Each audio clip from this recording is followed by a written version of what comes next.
رسالت یا رسول اللہ ایمان نعرہ حیدری محمد و آل محمد بلندتر صلوات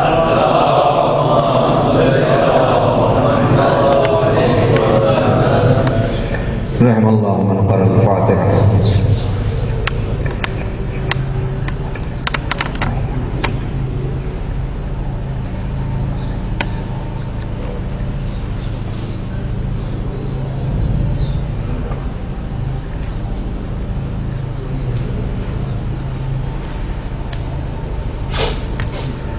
اعوذ باللہ السمیع العلیم من الشیطان اللعین الرجیم. بسم اللہ الرحمن الرحیم.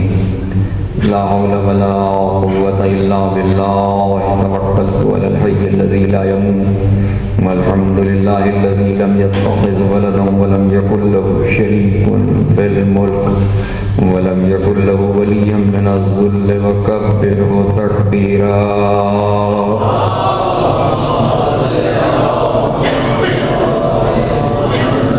الصلاة والسلام على سيد الأنبياء والمرسلين الذي أرسله بالحق بشيرا ونذيرا داعيا إلى الله بإذنه وسراجا منيرا. مولانا ومقتدانا وسيدنا وهادينا بالقاسم محمد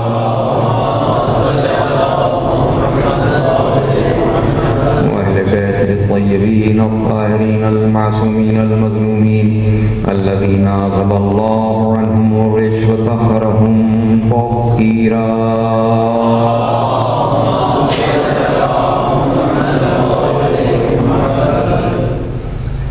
أما بعد فقد قال الله سبحانه وتعالى في محكم كتابه المبين وهو أصدق القائلين ألم تر كيف ضرب الله مثلا كلمة طيبة كشجرة طيبة أصلها ثابت وفرعها في السماء تؤتي أكلها كل حين يضرب الله للناس لعلهم يذكرون. صلوات محمد وعلى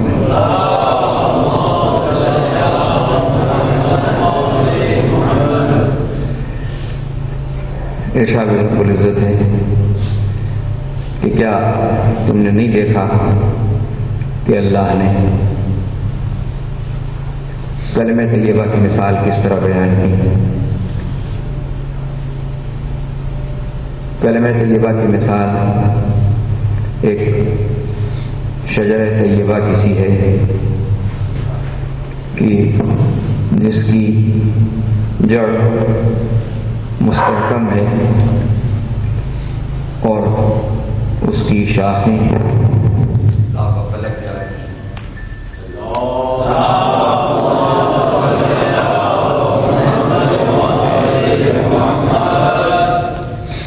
درود پڑھیں محمد والے محمد.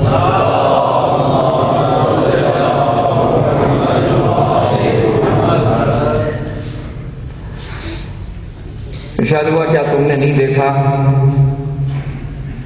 کہ اللہ نے کلمہ طیبہ کی مثال کس طرح بیان کی. کلمہ طیبہ کی مثال ایک شجر طیبہ کی سی ہے کہ جس کی جڑ مستحکم ہے اور اس کی شاخیں تا بفلک جا رہی ہیں اور اس کا پھل اذن الہی سے ہر زمانے میں پایا جاتا ہے. اللہ یہ مثالیں دنیا والوں کے لیے اس لیے بیان کرتا ہے تاکہ وہ اسے یاد رکھ سکیں. درود پڑھیں محمد وعلى محمد.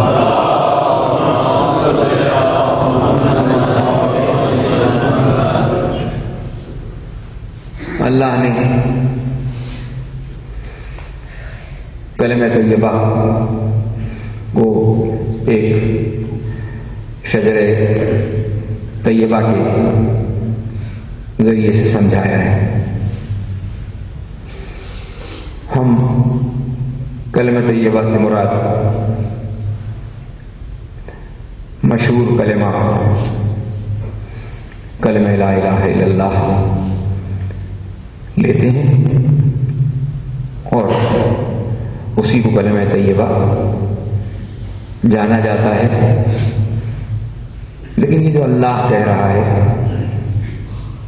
کہ ہم نے کلمہ طیبہ کی مثال ایک شجر طیبہ کی سی دی ہے، اور وہ ایسا شجر ہے کہ جس کی جڑ زمین میں مستحکم ہے اور اس کی شاخیں تاب و فلک جا رہی ہیں، اور اس کا پھل بھی سدا بہار ہے، ہر زمانے میں پایا جاتا ہے، کوئی زمانہ اس کے وجود سے خالی نہیں رہتا۔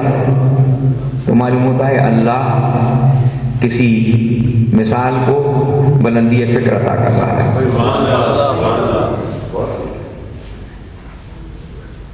اللہ نے دونوں لفظ جو استعمال کیے ہیں بڑی اہمیت کے حامل ہیں، کلمہ اور شجرہ۔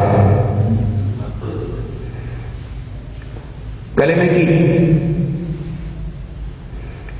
اہمیت یہ ہے کہ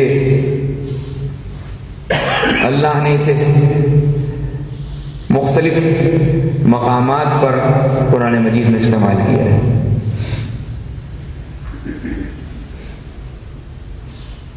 کہیں آدم کو کلمے کے ذریعے سے معرض امتحان میں مبتلا کیا کہ آدم کا امتحان کلمات کے ذریعے سے لیا گیا اور وہ اس میں کامیاب ہوئے۔ تفصیل آپ حضرات کو علم میں ہے کہ آدم جب خلق کیے گئے تو ملائکہ نے ان کے جسد میں روح پھونکے جانے سے پہلے یہ معروضہ بارگاہ احدیت میں پیش کیا کہ پروردگار، کیا تو اسے اس زمین پر خلیفہ بنائے گا کہ جس کی وجہ سے صفاکی پھیلے، خون ریزی ہو، حالانکہ ہم تسبیح و تقدیس کے حامل ہیں، ہم تیری عبادت کرتے ہیں۔ تو اللہ نے جو جواب دیا وہ بھی آپ کو معلوم ہے۔ اللہ نے کہا انی عالم ما لا تعلمون، میں جو کچھ جانتا ہوں وہ تم نہیں جانتے۔ ملائکہ معصوم مخلوق، اللہ کی افعال پر کوئی اعتراض نہیں تھا، لیکن ان کی فہم سے بالا تر تھا، اس لیے انہوں نے اس کو بارگاہ احدیت میں پیش کیا تاکہ تشفی ہو جائے۔ جیسے ہم اور آپ کوئی مسئلہ ہماری سمجھ میں نہیں آتا تو ہم کسی عالم دین کے پاس چلے جاتے ہیں اور جا کے اسے سمجھنے کی کوشش کرتے ہیں۔ اس کے معنی یہ نہیں کہ ہمارا اس پر اعتبار نہیں ہے، اس مسئلے کو ہم مانتے نہیں، لیکن محض اپنی تسلی و تشفی کے لیے جاتے ہیں، اور جب وہ تشفی و تسلی بخش جواب دے دیتا ہے تو ہم اس سے مطمئن ہو کے واپس آ جاتے ہیں۔ ملائکہ کی یہی صورت ہے کہ ملائکہ کہہ رہے ہیں پروردگار اتجعل فیہا من یفسد فیہا، کیا تو اسے خلیفہ بنائے گا جو فساد برپا کرے، ویسفک الدماء، اور خونریزی پھیلائے، ونحن نسبح بحمدک ونقدس لک، اور ہم تو تیری تسبیح کرتے ہیں، تیری تقدیس بھی کرتے ہیں۔ ان کی دانش میں تسبیح و تقدیس وجہ فضیلت ہے، وجہ فضیلت تسبیح و تقدیس کو ہونا چاہیے تھا، لیکن جب اللہ نے کہا نہیں، تم وہ نہیں جانتے جو ہم جانتے ہیں، تو انہیں خاموش ہو رہنا پڑا۔ اب وہ مرحلہ گزرا اور آدم خلق ہو گئے، اور جب آدم خلق ہو گئے تو اللہ نے کہا کہ ہم نے آدم کا کلمات کے ذریعے سے امتحان لیا، کلمات کے ذریعے سے امتحان لیا۔ اب اگر کلمے سے مراد وہی کلمہ طیبہ ہے تو پھر آدم کا امتحان بہت ہی آسان سا امتحان تھا کہ وہ کلمہ طیبہ کا ورد کر دیتے اور کامیاب ہو جاتے، لیکن یہاں معاملہ کچھ اور تھا، یہاں معاملہ کچھ اور تھا۔ اس لیے اللہ نے کہا نہیں، ہم نے ان کو کلمات تعلیم کیے اور کلمات کے ذریعے سے ان کا امتحان لیا، اور جب ہم نے وہ نام ان کے سامنے پیش کیے تو ملائکہ انہیں بتانے میں قاصر رہے، وہ پیچھے ہٹ گئے اور آدم آگے بڑھ گئے۔ اب روایات بتلاتی ہیں، تفاسیر بتلاتی ہیں کہ آدم نے پہچانا اور پہچان کے کہا کہ یہ نور محمد ہے، یہ نور علی ہے، یہ نور فاطمہ ہے، یہ نور حسن ہے، یہ نور حسین ہے۔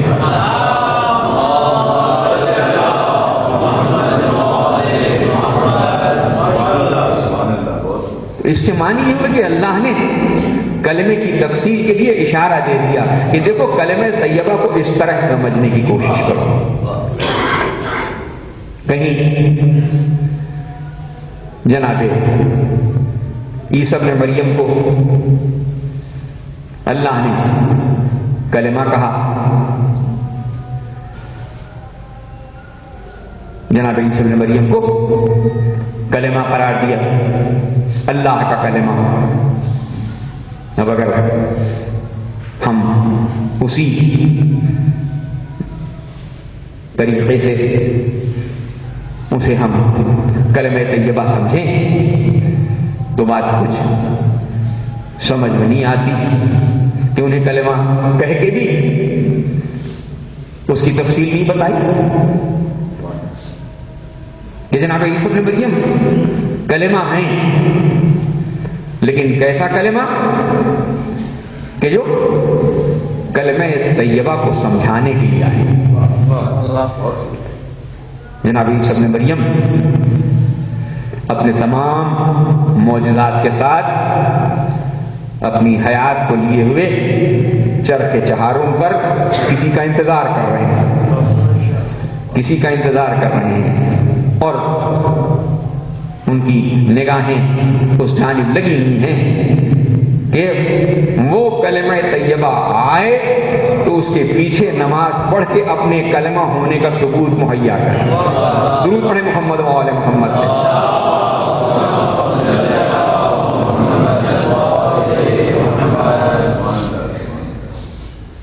کہیں قرآن مجید میں ارشاد ہوا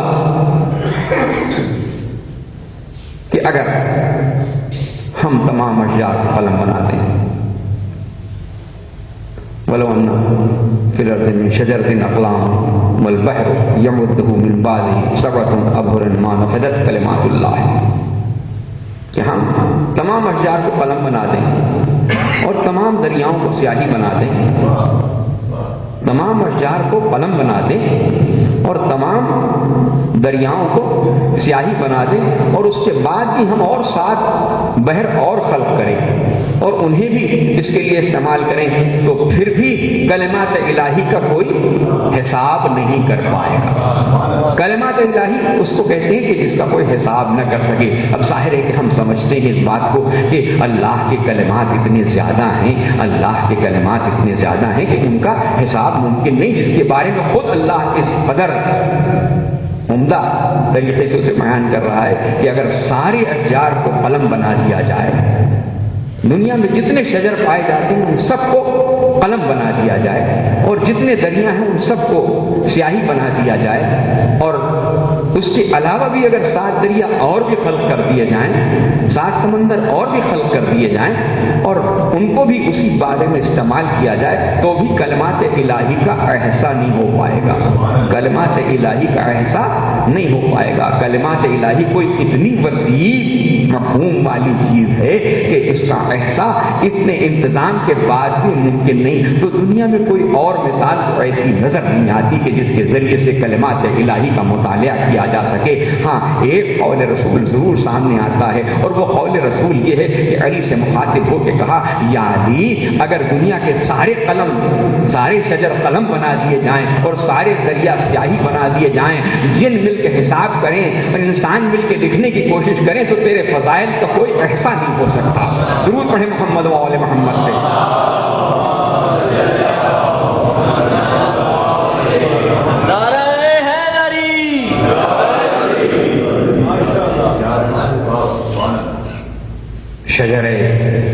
شجرہ، شجرہ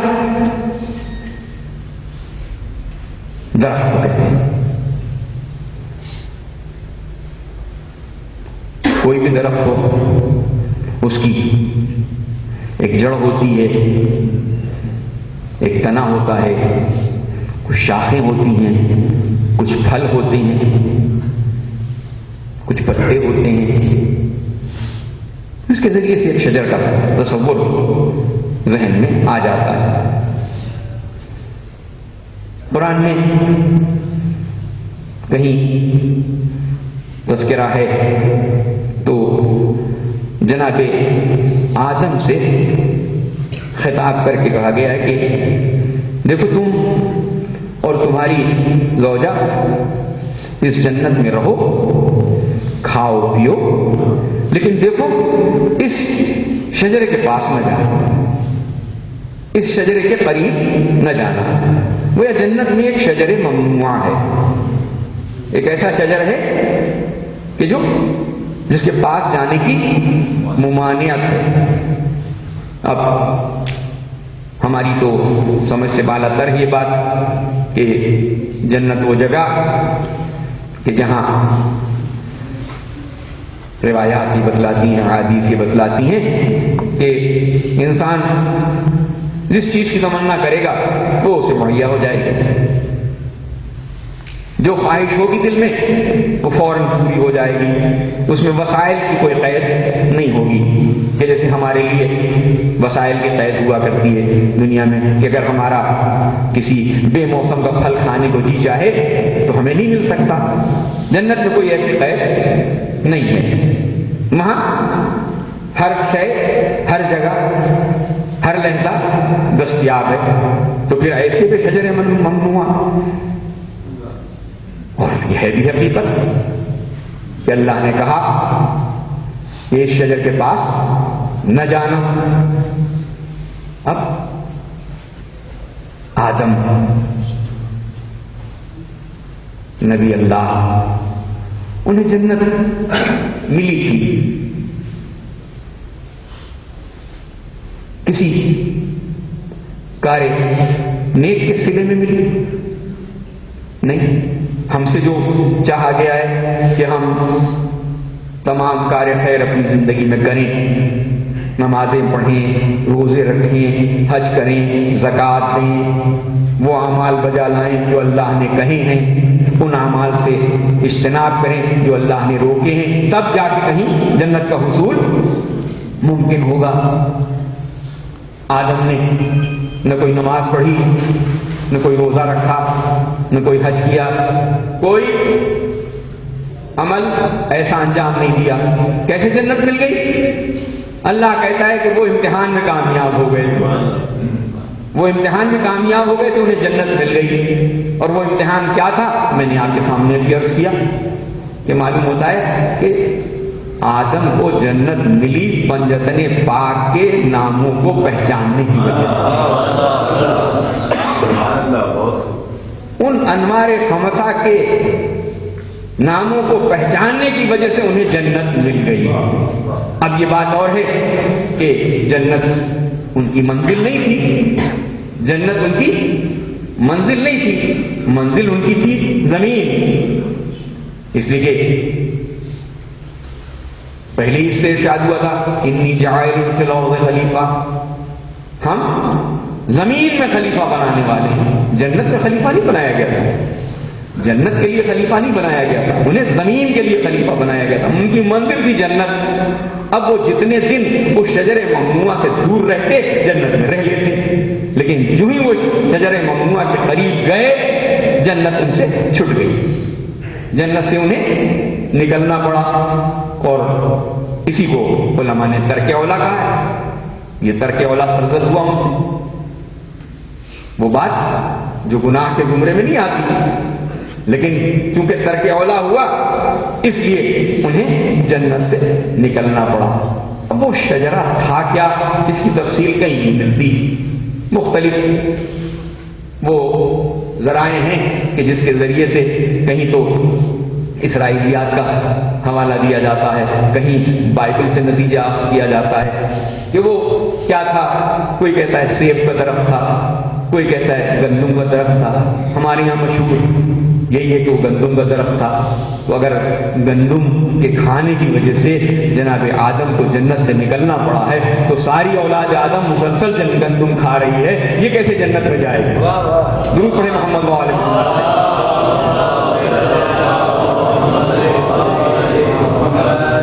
ایک روایت مشہور ہے، مجھے کیونکہ یہ میرا مقصد نہیں کہ میں اس بات پر کوئی کمنٹس کر سکوں کہ یہ درست ہے کہ نہیں درست ہے، لیکن چونکہ میں نے پڑھی ہے اس لیے آپ کے سامنے بیان کرتا ہوں کہ امیر المومنین سے کسی یہودی نے پوچھا کہ آپ کا مرتبہ زیادہ ہے کہ آدم کا مرتبہ ہے؟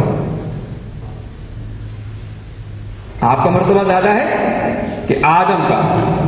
تو چونکہ سمجھانا مقصود تھا کہا میرا مرتبہ آدم سے زیادہ ہے، میرا مرتبہ آدم سے زیادہ ہے. اور اس کی توجیہ ہی ہے، اس کی توجیہ یہ ہے کہ آدم گندم کے کھانے کی وجہ سے جنت سے نکلے، میں نے آج تک گندم کو ہاتھ نہیں لگایا. درود پڑھیں محمد و آل محمد.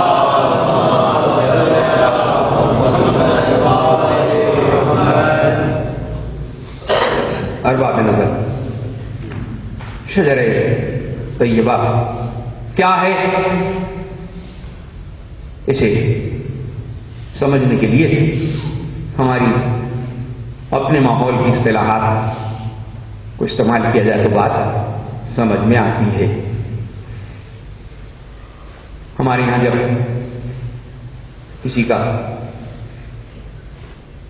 رشتہ ازدواج طے ہو رہا ہوتا ہے، دو خاندانوں کے درمیان رابطہ ہوتا ہے، ایک خاندان کا بیٹا ہے اور ایک خاندان کی بیٹی ہے، اور آپس میں وہ رشتہ طے کر رہے ہوتے ہیں. تو سب سے پہلے یہ سوال پیدا ہوتا ہے کہ آپ کے خاندان کا شجر نسب کیا ہے؟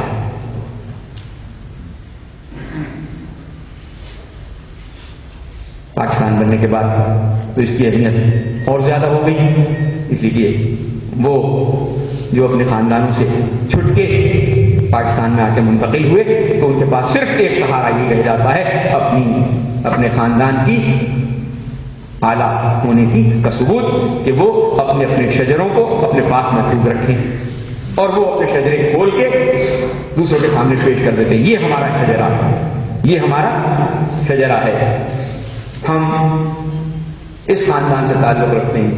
اور جب وہ شجرہ کھولا جاتا ہے تو واقعی وہ ایک شجر کی سی ایک شکل بنی ہوئی ہوتی ہے کہ پہلے ایک نام لکھا ہوا ہے اور اس سے آگے 2 4 6 8 10 اور اس کے بعد یہ بتاتے ہیں کہ دیکھیے یہ ہمارے بزرگ تھے جو ایران سے یا عرب سے منتقل ہو کے ہندوستان آئے تھے اور ہندوستان میں انہوں نے یہاں قیام کیا اور ان کا یہ نام ہے اور ان کے یہ بیٹے تھے اور یہ ان کے بیٹے تھے، یہ ان کے بیٹے تھے، یہاں تک کہ وہ اپنا رشتہ وہاں پہ قائم کر دیتے ہیں. تو معلوم ہوا کہ ہاں اس کو بھی شجرہ کہتے ہیں، اس کو بھی شجرہ کہتے ہیں کہ جس کے ذریعے سے کسی خاندان کی عمدگی اور خاندان کی وہ اعلیٰ کیفیت کا اظہار ہو سکے. ایسا شجرہ کہ جس کے ذریعے سے اعلیٰ نسبی ظاہر ہو وہ شجرہ کہلاتا ہے. عزیزان محترم، اللہ نے جب کسی شجرہ طیبہ کی مثال دی، شجرہ طیبہ کی مثال دی تو پھر ذرا سوچئے کہیں کوئی ایسا شجرہ تو نہیں، کوئی ایسا شجرہ تو نہیں کہ جس کی بلندی ایسی ہو کہ اس بلندی کو کوئی چھو بھی نہ سکے. درود پڑھیں محمد و آل محمد.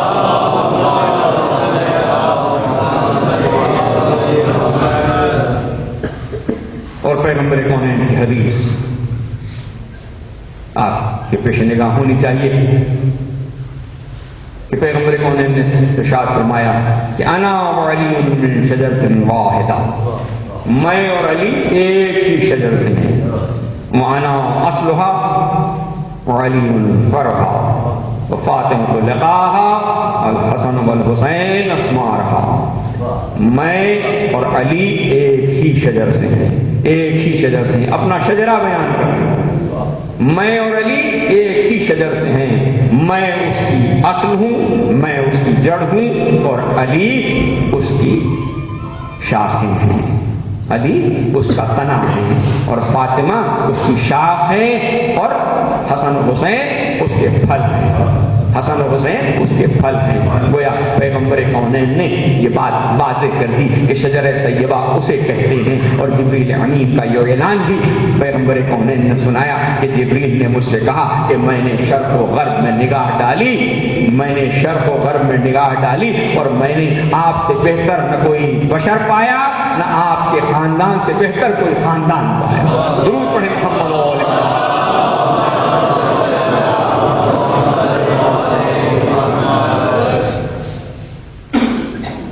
ایسا شجر طیبہ کہ جس کی جڑ اتنی مستحکم ہو اور اس کی شاخوں کی بلندی تاب و فلک جا رہی، اس کی شاخوں کی بلندی تاب و فلک جا رہی ہو اور اس کے پھل ہر زمانے پائے جاتے، کوئی زمانہ ان کے وجود سے خالی نہ ہو، اس کے پھل ایسے ہوں کہ وہ کسی موسم کے لحاظ سے نہیں پائے جاتے، کسی زمانے کے لحاظ سے نہیں پائے جاتے۔ کوئی ایسا پھل نہیں ہوتا کہ جو گرمیوں میں پایا جاتا ہے سردیوں میں نہیں پایا جاتا، سردیوں میں پایا جاتا ہے گرمیوں میں نہیں پایا جاتا، پچھلے 100 برس پہلے پایا جاتا تھا اب نہیں پایا جاتا، اب پایا جاتا ہے پچھلے 100 برس پہلے نہیں پایا جاتا تھا، نہیں، وہ ایسے پھل ہیں کہ ہر زمانے میں پائے جاتے ہیں، ان کے وجود سے زمانے کا ایک لمحہ خالی نہیں رہتا، ان کے وجود سے زمانے کا ایک لمحہ بھی خالی نہیں رہتا۔ امام جعفر صادق علیہ السلام سے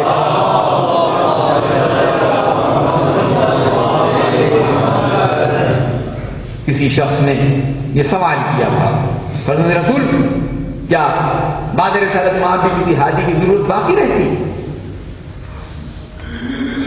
بعد ختم الرسل کیا کسی ہادی کی ضرورت باقی رہتی ہے؟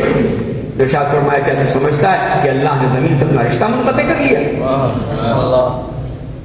کیا تو یہ سمجھتا ہے کہ اللہ نے زمین سے اپنا رشتہ توڑ لیا ہے؟ سن، جب تک اللہ کا اس زمین سے رشتہ باقی ہے ہادی کی ضرورت باقی ہے۔ سن، ایک لمحے کے لیے بھی اگر یہ زمین وجود حجت خدا سے خالی ہو جائے تو زمین میں اپنے مکینوں کے دھس جائے، تباہ ہو جائے، برباد ہو جائے۔ درود پڑھیں محمد و آل محمد۔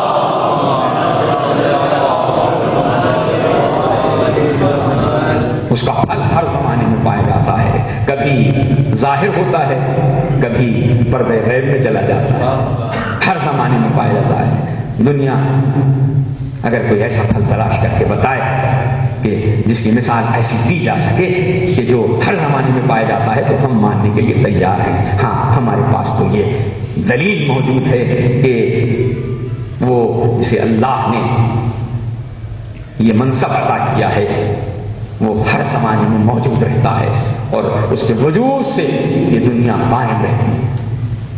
یہ بات اور ہے، کسی وقت دنیا اسے پہچانتی ہے اور کسی وقت اسے دنیا نہیں پہچانتی۔ آج گلہ یہ کیا جاتا ہے کہ جس ہادی کے انتظار میں آپ ہیں اگر وہ موجود ہیں تو ان سے فائدہ کیا ہے؟ ان سے فائدہ کیا ہے؟ کیا آپ کے درمیان وہ نہیں آپ کی ہدایت کے لیے وہ آپ کے درمیان نہیں آتے؟ تو پھر عزیزان محترم جواب وہی دیا جانا چاہیے نا جو ان کا مطالبہ ہے کہ جب ان سے یہ پوچھا جائے کہ یہ جو آپ گناہ کرتے ہیں، یہ جو آپ گناہ آپ سے سرزد ہوتا ہے یہ آپ کیسے کرتے ہیں، کیوں کرتے ہیں؟ اچھے خاصے بڑے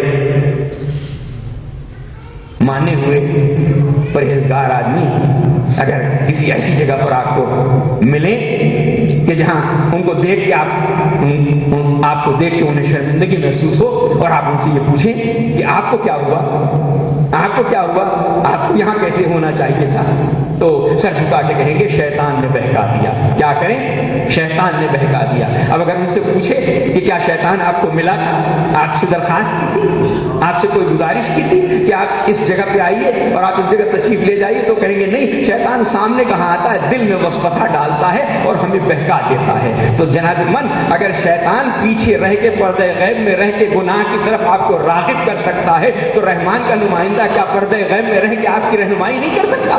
درود پڑھیں محمد و آل محمد پہ۔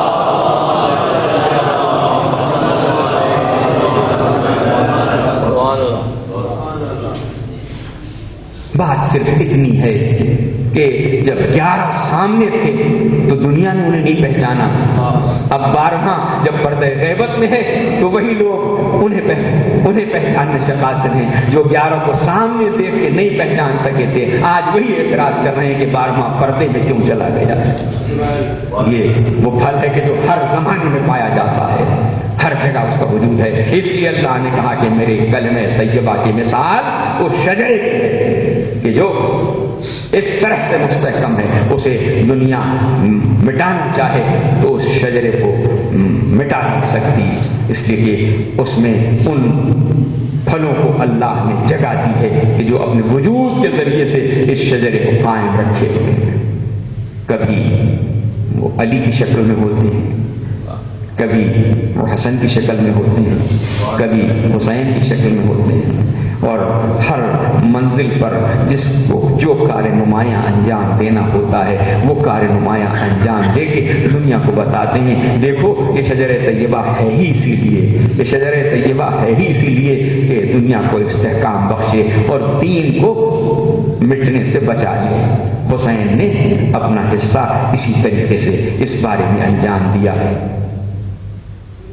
دنیا کو یہ بات شاید سمجھنے میں دیر لگے، لیکن جو سمجھنے والے ہیں وہ سمجھ جاتے ہیں، اور خواجہ بزرگ جیسے یہ کہہ اٹھتے ہیں کہ سردار نداد دست در دست یزید حقا کے بنا لا الہ۔ یزید اپنے تئیں یہ سمجھ رہا تھا کہ وہ دین کو مٹانے میں کامیاب ہو جائے گا، وہ دین کو مٹانے میں کامیاب ہو جائے گا، اور اس نے اپنی پوری کوششیں کر لی، لیکن جب اس کی نگاہ اس جانب پڑی کہ جو مرکز شجر طیبہ ہے تو اس نے ان سے بیعت طلب کر لی۔ اب اگر کوئی یہ سوچے کہ یزید اتنی بڑی سلطنت کا حامل، فوج اس کے پاس، خزانہ اس کے پاس، دولت اس کے پاس، ماننے والے چاہنے والے پیرو اتنے سارے اس کے پاس، تو پھر اسے کیا ضرورت پڑی تھی کہ صرف حسین سے بیعت طلب کرے؟ یہ بات اس کو بخوبی معلوم تھی کہ سارا زمانہ اس کی بیعت کر لے لیکن وہ اسلام کو زیر نہیں کر سکتا، لیکن اگر حسین اس کی بیعت کر لے تو وہ اسلام کو ختم کرنے میں کامیاب ہو جائے گا اور اپنے ابو جد کو وہ فائدہ پہنچائے گا کہ جس کا ذکر وہ قیدیوں کو دیکھ کے کر رہا تھا کہ آج اگر میرے بدر و احد کے وہ بزرگ ہوتے تو دیکھتے کہ میں نے ان کا کیسے بدلہ لے لیا ہے۔ بدلہ تو تم نے لے لیا تھا لیکن تو یہ بھول گیا تھا کہ حسین وہ ہیں کہ جو ان کے سر کو بلند تو کیا جا سکتا ہے، جھکایا نہیں جا سکتا۔ اور حسین کے ساتھ جتنے اہل حرم تھے وہ سب کے سب ایک ہی راستے کے راہ تھے، سب کے سب ایک ہی راستے پر چلنے والے تھے۔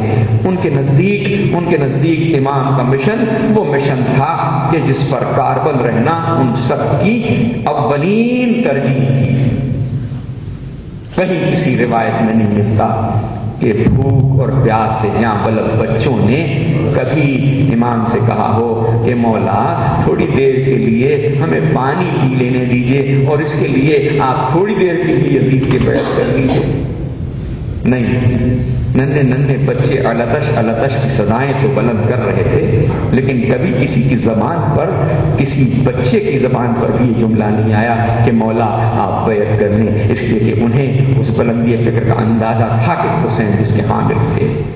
ان بچوں کی تربیت اسی انداز سے ہوئی تھی۔ سکینہ پیاسی تھی لیکن اپنی پیاس بھول گئی تھی، اپنی پیاس بھول گئی تھی۔ جب سے امو شہید ہو گئے تھے سکینہ نے اپنی پیاس کا ذکر کرنا بھی ترک کر دیا تھا۔ ہاں پیاس اس کو اس وقت یاد آئی، پیاس اس کو اس وقت یاد آئی جب بابا کا ذوالجناح خیمے کے در پر خون اپنے ماتھے پہ لگائے ہوئے سر نے اٹھائے ہوئے کھڑا تھا، تو سکینہ نے اپنی پیاس کو یاد نہیں کیا، اپنی پیاس کو یاد نہیں کیا۔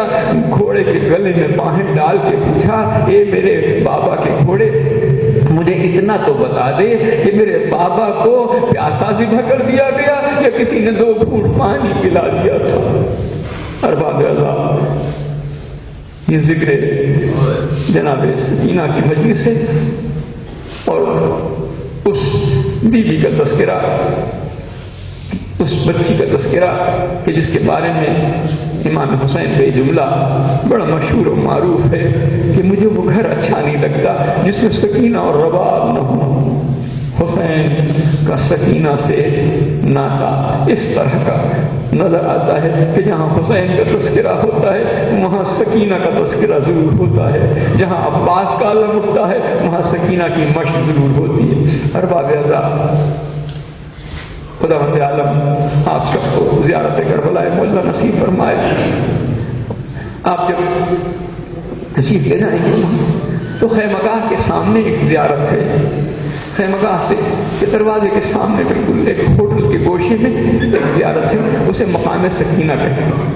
مقام سکینہ کہتے ہیں۔ پوچھا گیا یہ کون سا مقام ہے؟ کہا یہ وہ مقام ہے جہاں سکینہ نے بابا کو آخری مرتبہ رخصت کیا تھا، جہاں سکینہ نے بابا کو آخری مرتبہ رخصت کیا تھا۔ آپ نے سنا ہے کہ جب امام حسین گھوڑے پہ سوار ہو کے چلے تو ابھی چند قدم چلے تھے کہ پیچھے سے کسی نے جیسے گھوڑے کو روک لیا ہو اور گھوڑا چلتے چلتے رک گیا۔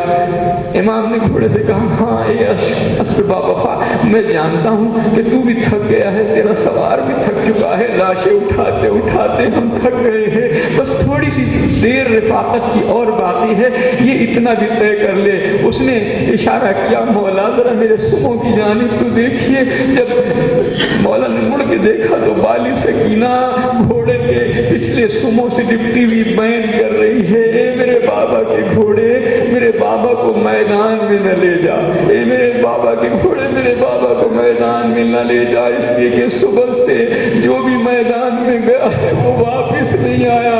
امام حسین گھوڑے سے اتر پڑے، اتر کے سکینہ کو گود میں لیا، پیار کیا، اے بیٹی آج ہم جا رہے ہیں، دیکھو ہمارا سفر بڑا طولانی ہے، ہمارا سفر بڑا طولانی ہو سکتا ہے ہماری رات کو واپسی نہ ہو، ہماری رات کو واپسی نہ ہو تو تم ضد نہ کرنا، اپنی ماں کے سینے پہ سر رکھ کے آرام کر لینا۔ سکینہ نے کہا، بابا آپ کو تو معلوم ہے ہم آپ کے سینے پہ سر رکھ کے سویا کرتے ہیں، ہم آپ کے سینے پہ سر رکھ کے سوتے ہیں، آپ کا سینہ میسر نہیں آتا تو ہمیں نیند نہیں آتی۔ امام نے کہا کہ بیٹی آج سے ترتیب بدل گئی ہے، آج سے ترتیب بدل گئی ہے، آج سے تم ماں کے سینے پہ سر رکھ کے سو گی اور اصغر ہمارے سینے پہ سر رکھ کے سوئیں گے۔ سکینہ نے کہا، بابا کیا یہ ممکن ہے کہ آپ تھوڑی دیر کے لیے لیٹ جائیں اور ہم آپ کے سینے پہ آرام کر لیں؟ حسین جلدی ہی ریتی پہ لیٹ گئے اور سکینہ نے سر رکھ دیا۔ نہ جانے پیاسی بچی کو غش آ گیا تھا یا نیند آ گئی تھی، ایک لمحے کے لیے نیند کا جھونکا آیا اور ایک مرتبہ سر اٹھا کے کہا، بابا جائیے، خدا حافظ۔ کہا، بیٹی کیا ہوا؟ کہا، میری دادی فاطمہ الزہرا مجھ سے کہہ رہی تھی سکینہ میرے حسین کو میرے پاس آنے دے، جائیے بابا، خدا حافظ۔ بابا تو گئے لیکن سکینہ کا یہ عالم ہوا کہ بابا کی یاد میں عجیب عالم میں گزر رہی تھی۔ ابھی بابا کا سرنوں کے نیزہ پہ بلند ہوا تھا کہ خیموں میں فوجیں آ گئیں اور فوجیں درانہ وار کشتی چلی آ رہی ہیں، خیموں کو آگ لگائی جا رہی ہے۔ حمید ابن مسلم کہتا ہے، میں نے دیکھا کہ ایک بچی کے کرتے میں آگ لگی ہوئی ہے، ایک بچی کے کرتے میں جب آگ لگی ہوئی میں نے دیکھی تو میں نے چاہا کہ میں اس بچی کے کرتے کی آگ بجھاؤں، لیکن وہ بچی مجھے ہاتھ ہاتھ کے اشارے سے منع کر رہی تھی، کہہ رہی تھی اے شیخ ہمیں ہاتھ نہ لگانا، ہم اہل بیت رسالت ہیں، ہمیں ہاتھ نہ لگانا۔ حمید کہتا ہے میں نے آگے بڑھ کے بچی کی کرتے کی آگ بجھائی، جب اس نے شفقت کا عالم دیکھا تو پوچھا اے شیخ کیا تو نجف کا راستہ جانتا ہے؟ کیا تو نجف کا راستہ جانتا ہے؟ میں نے پوچھا نجف کا راستہ کس لیے پوچھ رہی ہو؟ کہا تجھے نہیں معلوم نجف میں مشکل کشا عالم ہمارا دادا رہتا ہے، وہ ہر ایک کی مشکل کو حل کرتا ہے۔ میں جاؤں گی اور جا کے اپنے دادا سے فریاد کروں گی، اے مشکل کشا عالم سکینہ پہ بھی وقت پڑا ہے، اس کی مشکل کو حل کیجیے۔ ارباب ماتم سکینہ پر وہ کیفیت تاری تھی کہ رات کا اندھیرا ہے، خیموں میں آگ لگی ہوئی ہے، بچے پھولوں کی مانند بکھرے ہوئے ہیں۔ جب سارے بچوں کو زینب ام کلثوم نے جمع کر لیا، جب سارے بچوں کو جمع کر لیا تو ایک مرتبہ بچوں کی گنتی کی، ان کی تعداد دیکھی، ایک ایک بچے کو اس کی ماں کے حوالے کیا، لیکن ایک مرتبہ چیخ کے اٹھی اور ام کلثوم سے کہا ام کلثوم غضب ہوا، سکینہ نظر نہیں آ رہی ہے، سکینہ نظر نہیں آ رہی ہے، بس کہاں چلو سکینہ کو تلاش کریں۔ اب کہاں تلاش کریں؟ شب کی تاریکی، اور ایسے میں سکینہ کی تلاش مقتل کی جانب چلی، چاروں طرف آواز دیتی ہوئی سکینہ سکینہ تم کہاں ہو، سکینہ تم کہاں ہو؟ ایک نشیب سے ایک آواز آئی مہنا آہستہ بولو سکینہ سو گئی ہے، سکینہ سو گئی ہے۔ اس آواز کی طرف متوجہ ہوئی، نشیب میں اتر کے دیکھا سکینہ ایک لاش کے پیروں کے پاس پڑی ہوئی سر رکھے ہوئے اپنے بابا کو یاد کر رہی ہے، گود میں اٹھا لیا، پوچھا سکینہ تم کس کی لاش کے پاس تھی؟ کہا میرے بابا آرام کر رہے ہیں، میرے بابا آرام کر رہے ہیں۔ پوچھا بیٹی تم نے پہچانا کیسے؟ یا تو کسی کے سر کسی جسم پر ہو تو اسے پہچانا جاتا ہے، یا لباس کے ذریعے سے پہچانا جاتا ہے، یہاں تو دونوں چیزیں نہیں ہیں۔ کہا بوبی اماں ہم روتے ہوئے اس جگہ سے گزر رہے تھے، اس نشیب سے میرے بابا کی آواز آ رہی تھی سکینہ میرے پاس آ جاؤ، سکینہ میرے پاس آ جاؤ، میں نے بابا کو اس عالم میں پہچانا ہے۔ سيعلم الذين ظلموا أي منقلب ينقلبون۔ پالنے والے واسطہ محمد وآل محمد کو ہمارے اس قلیل سے توسل کو قبول فرما دے، پروردگار واسطہ محمد وآل محمد کا ہمارے گناہوں کو بخش دے، ہمیں گناہوں سے بچنے کی توفیق عنایت فرما۔ پروردگار حاضرین مجلس و بانیان مجلس کے دلی مقاصد بدلا، جتنے بیمار ہم سب کو شفا کاملہ و عاجلہ عطا فرما، جو پریشان حال ان کی پریشانیوں کو رفع فرما دے، جو بے روزگار ان کو روزگار عطا کر، جو باروزگار ان کے روزگار میں ترقی عطا فرما، جو صاحبان دفتر ان کے فرض سے پوش فرما، جو مقروض ان کے فرض کو ادا فرما، جو بے گناہ سے ان کو رہائی عطا فرما۔ پروردگار عزاداری سید مظلوم کو دوام عطا فرما، اس میں دونی رات چوگنی ترقی عطا فرما۔